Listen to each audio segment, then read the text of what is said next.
Several people have asked me to put together campaign diaries to talk about everything that we've done in the campaign that I've been running since 2017. So that's what this video is going to be about. First, just a reminder, jump over onto our Discord channel and join the discussion. We've got DMs, players alike, and we're growing all the time.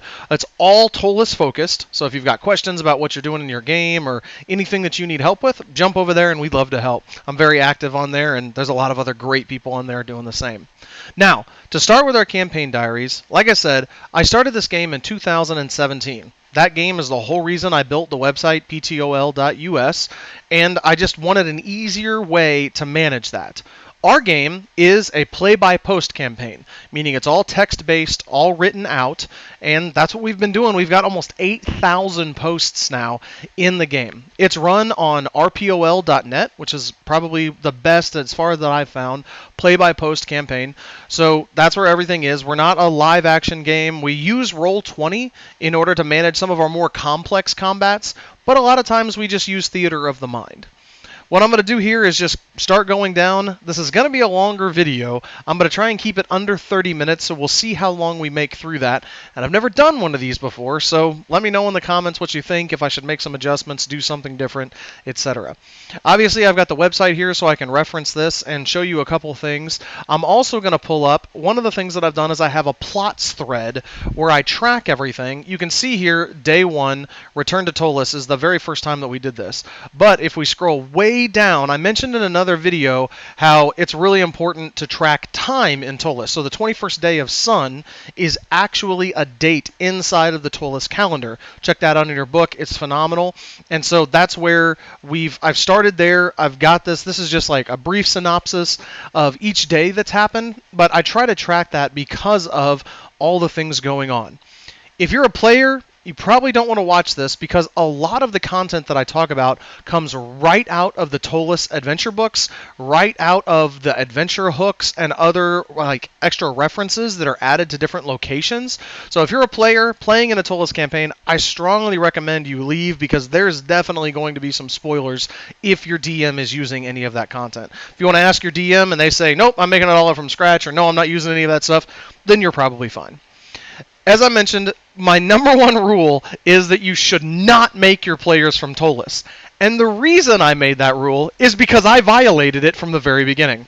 Our main character is named Vogh Kath. Kath is one of the noble houses in the Ptolus environment. So there's a bunch of different noble houses, and the Kath house is one of them. Vogh is actually an adopted orphan into House Kath, which in the literature it talks about that sometimes they do this for incredibly talented musical people. One of the things that we kind of adjusted the storyline to handle that, okay, neither my player nor I, it started out as just a duet campaign, knew much about Ptolus. So what we said was she left and went on adventure, and where we started on day 1 is her returning to Ptolus and starting to interact with the city again. What I said to handle the fact that we didn't know everything was simply that a lot has changed since she's been gone. Therefore, what that allowed me to do was it prevented a little bit of that, well, what would I know this? Well, what would I know this? Well, what would I know this? Basically, everything about her family and some of the core pieces of Ptolus remained the same. And there was a little bit of that, well, would I know this, coming from the player that was playing Vogh, is still playing Vogh. But it kept it pretty much to a minimum, and most of that remained relatively easy, where the player would ask, I would know where to go to get a shirt, and we said, yes, of course, that's this place. So I'll run you through kind of what we did to start off with. I mentioned in another video, if you come to the website, that Vogh Kath, the way that we dealt with saying she was gone from the city, was that she actually worked for the Rogue Moon Trading Company. This is a great hook for you to pull your characters in because they travel all over the world doing all kinds of trade because Ptolus is a huge center of trade. We said that basically she was hired on as a caravan guard. She traveled all over the place, and she was finally returning to the home base of Ptolus. This allowed me to bring her straight into the city. She immediately made some money as we started out. She started out as a 5th level character. Again, it was just a duet campaign, and so we wanted to make sure that she could survive, and a 1st level character all by itself would be a little difficult. Again, what we made sure to do was we didn't want her to just immediately run right up to the Nobles District and come up here to the Kath estate. We wanted her to kind of get settled in, feel about the city. Mostly that was because I, as the DM, was not prepared for her to just walk into the Kath estate, as I hadn't learned all of those NPCs. I think there's 7 or 8 named NPCs for the Kath estate, and so I wasn't quite ready for that. What we did instead was she just ran down center lane and decided to start where almost everybody probably will start in any Ptolus campaign, and that's the Ghostly Minstrel. I don't want to click on this because if I do, then it'll actually open the Ghostly Minstrel, and I don't want to present too much of Monty Cook's copyrighted material. If you have a copy of the book, go to ptol.us, whether that's the PDF, Kickstarter, whatever, and I'll give you full access so you can actually click on all these little dots on the map and jump right in there. But the Ghostly Minstrel is this huge inn. It's 3 stories. They've got food, they've got drink, they've got lodging and everything there. And that Delver Square, that center circle, is going to be a big part of where your adventurers probably spend their lives. It definitely has been for us. Funny thing that happened, the player that played Vogh decided when they went in that I used a named NPC from the Ghostly Minstrel. His name was actually Terran Ursulato. Well, I typed it wrong whenever we first did it, so it came out as Talon. My player decided that she had a prior relationship with this Talon, and what had happened was basically she rekindled that romance, met up with him, and they became a relationship. They became a pair. What we did from there was we actually turned Talon into an actual PC. Basically, my player played Vogh, and then we would kind of trade off who played Talon. This came up really well, where it allowed me to have a voice into the game as something other than the narrator, where Talon could say, oh, this is what happens, or this is what I'm thinking, and kind of guide it. Again, when you're in a duet campaign, it's hard to have that dissemination of knowledge from the DM to the player without it seeming like I'm just monologuing. So in a play-by-post campaign, it was great because I could just post as Talon, and then he could as well when he was playing both of those characters, and now it brought us up to 2. What we did from there was they started buzzing over the city. One of the first things that we did, that I did as like the first initial adventure, was Vogh Kath wanted to buy some stuff and sell some stuff that she had found on her adventures. Well, I looked up, there is this place called the Exotic Market. And so inside the Exotic Market, it has a scenario, and you'll find these scenarios peppered throughout the book in these locations. The little gnome in Leos was the owner of this, and I decided to play that he was incredibly fast-talking, and the way that I did that in the play-by-post campaign is actually I typed out everything he said with no spaces, no punctuation, no capitalization, or anything. So it made it insanely hard to read, just like it would be very difficult for somebody to actually hear, listen, and understand somebody speaking that quickly. What we did, I used the named little scenario that Monty Cook actually built for the Exotic Market that said this woman named Sala was investigating Inleos because she believed that Inleos was actually making some of his items. If you don't already know this in Ptolus, the inverted pyramid is a huge cabal of mages and sorcerers and wizards, and they control what is called the Dreaming Apothecary. Well, the Dreaming Apothecary is a magic item creation business, and they have a monopoly on this process to the point that if anybody else actually makes magic items in the city, typically those people have accidents and are no longer heard from again. Right or wrong, like it or don't like it, you can use this in your game or not, but we definitely decided to because we wanted high magic, high fantasy. With the Dreaming Apothecary not wanting people to make anything and generously defending their interests in that, this woman thought that Inleos was making those, so she actually hired Vogh Kath as her very first adventure in the city to investigate Inleos. She did this. Basically, we role-played it out. I won't go into too much detail. Inleos turned out to be clean. He wasn't making anything. He was just buying and selling. Now, Talon gave Vogh what are now her dual blade quintessential weapons, right? She has, as a bard, these beautiful duo of crystal echo blades. If you Google this, you'll actually find the ptol.us website, and I've got that listed on there. They're an incredibly awesome weapon for a bard. I'll let you check those out. But basically, my player and I coordinated, and he said he wanted to have one of these, and so what we did was we basically said Talon had a pair of these blades, and he was willing to give one to Vogh. Actually, to date, she now carries both of those blades, and Talon has a very special sword that I'll get to. Talon gives Vogh the pet name Moonbeam, and then finally at this point, we'd been playing long enough, and I'd read enough of the Ptolus book that I finally allowed these two starstruck lovers to go to House Kath. It was there that Vogh got to let her adopted mother know that they were, back in the city, and she was there and in a relationship with Talon, and that allowed us to start the process of them knowing that she was back and that House Kath giving them that connection again. What happened from there was, again, there is a named piece in the actual organizations area. There's Ptolus Noble Adventure House Hooks. If you look at the original PDF, it's on page like 95, 96, and you'll see there's a list of these to, again, give you an idea of what to do. I took one of those, and one of those says House Kath hires the adventurers to protect an opera singer. This is another one of those people that House Kath controls all these different theaters and all these different people and places. They even control the school that teaches basically bardic knowledge, but music and oratory and all of that kind of stuff. So her mother said, hey, since you're back, we were going to hire somebody else to do this. How about we hire you two to protect this woman? Her name was Ilsandrin. That's not a named NPC from the book. That's somebody that I made up. So what they did was they met with her, they watched her perform, and they come to find out that this woman basically had a stalker.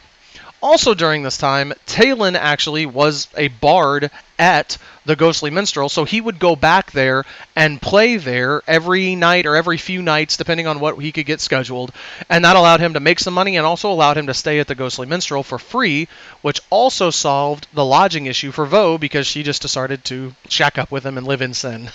Just kidding, no judgment for the characters there. But what they did, that allowed us not to have to find an apartment or pay for lodging or deal with any of that kind of stuff. There's some cool rules in the book that talks about like basically a monthly allowance or however much you pay, so that you don't have to worry about did I charge them for lodging last night or I didn't. So check those rules out. That comes in really handy.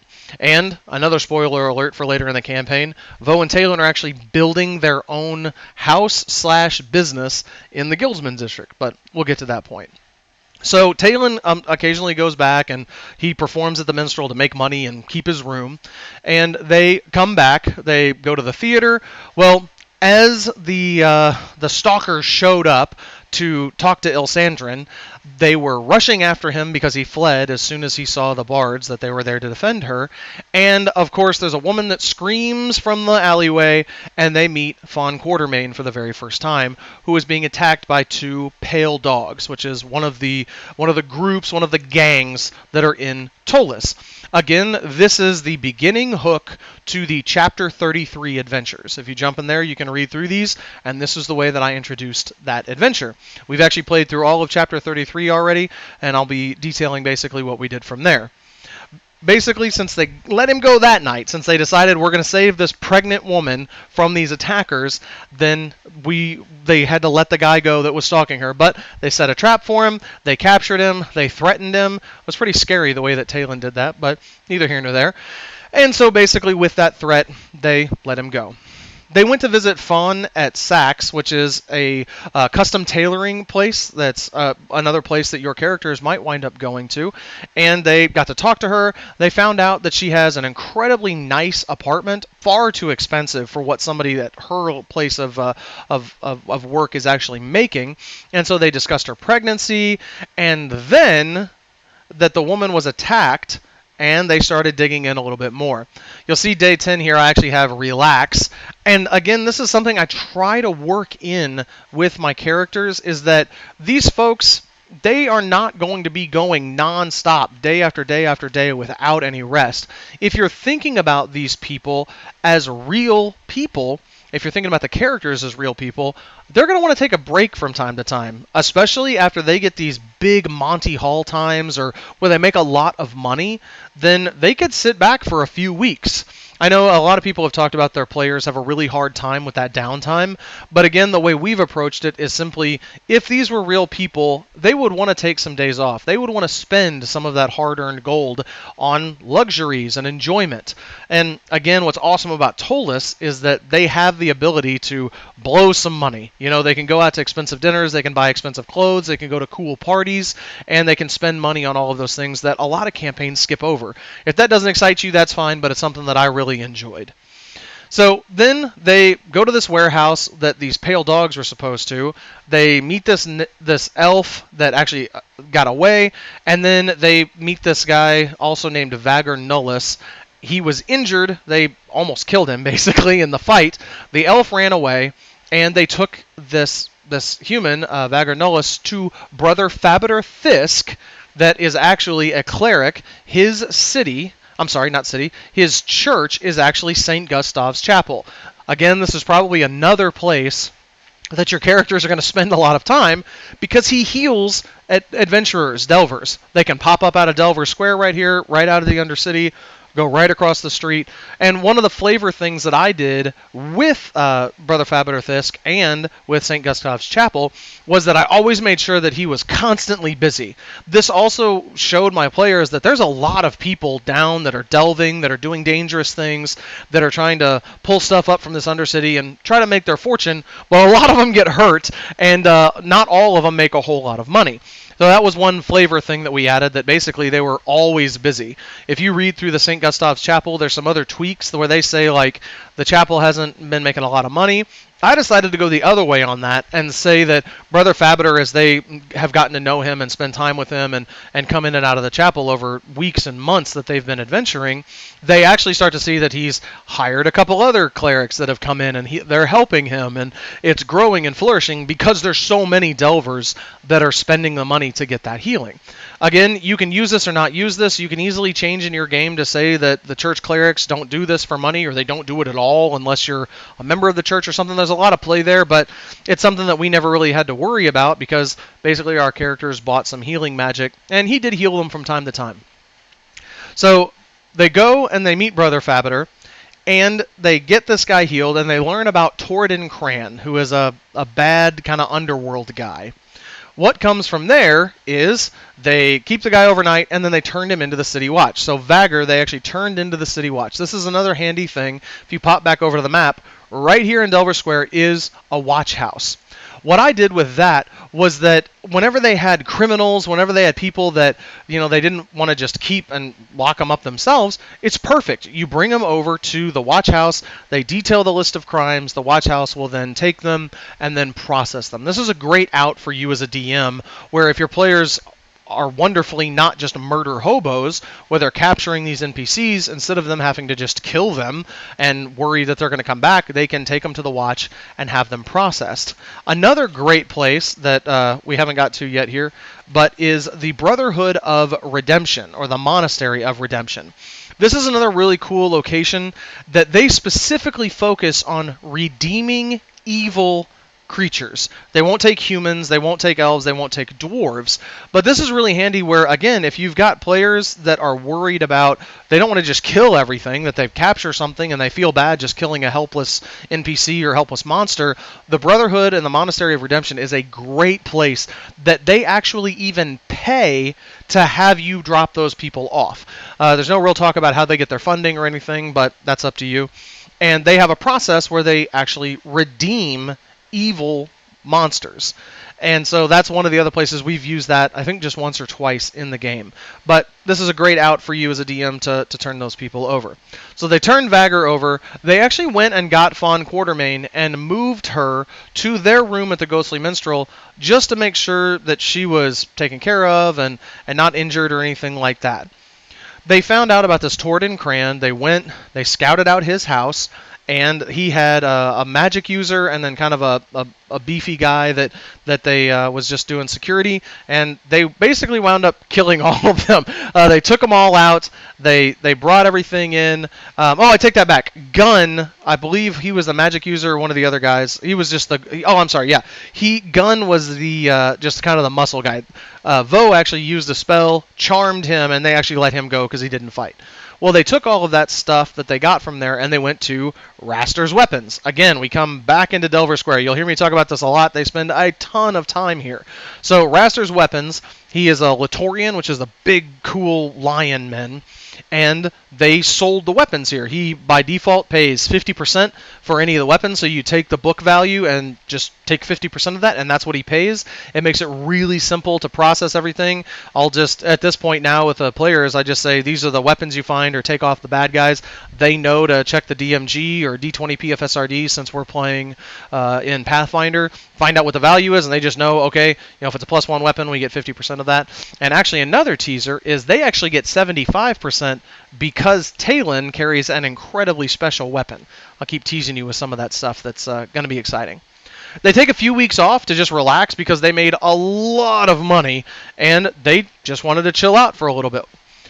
I think that's probably a good place to stop here for now. We're going on 20 minutes over here, and before I delve any deeper, Delvers, I'm really curious to hear what you guys think about this. What do you want to go from here? Is this too much detail? Is it not enough detail? Just let me know in the comments what you guys think and jump over onto Discord. One other thing that I'm really curious about your input is I'm thinking about setting up a Patreon account. I'm not selling access to any of Monty Cook Games stuff. I simply was going to offer this as an option that if anybody wants to, pay me or support this or whatever, then we would have Patreon. Sorry, I tried to mute my speaker and that little thing just popped up. So if anybody's interested in that, let me know. Again, as of right now, I don't have any plans to create any content. Everybody that I welcome to the website for the first time, I always ask the question, would you pay $5 a month or something like that? Ideally, I would love at some point to actually create Ptolus content, maybe broadsheets, maybe random things that happen in the city to send those out. But for right now, I'm just curious if you are interested and say, yes, I'll give you $5 a month or whatever. Just again, let me know in the comments. It's not something I have to have or something that I'm demanding or anything. I'm just curious what you guys think about that, if the content is useful, etc., etc. So that got us through up to day 33. Let me know in the comments what you think about this, how I should make changes and stuff. And from there, maybe I'll make another one of these if you guys found them useful. Thank you very much. Everybody have an awesome day, and I hope all your dice come up 20.